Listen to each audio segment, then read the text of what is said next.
अस्सलाम वालेकुम friends, welcome back to my channel Laiba health tips. Friends, आज मैं आप लोगों के साथ पेट कम करने के लिए घरेलू टोटका शेयर करने जा रही हूँ। फ्रेंड्स, आज मैं आपको पेट की चर्बी पिघलाने के लिए बहुत ही आसान और मुफीद टोटका बताऊंगी जिससे आप बहुत जल्दी पेट कम कर सकते हैं।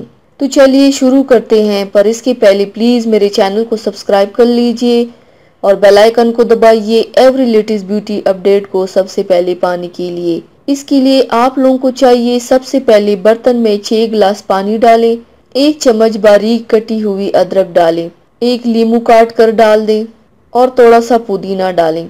अब इन सब को पानी में भिगोकर रात भर के लिए रख दें। सुबह उठकर इस पानी को पी लें। 1 महीने तक मुसलसल इस्तेमाल से आपको अपने पेट में वाज़ेह कमी महसूस होगी इंशाल्लाह।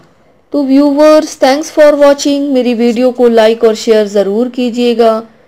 मिलते हैं एक और नई वीडियो में, तब तक के लिए अल्लाह हाफिज़।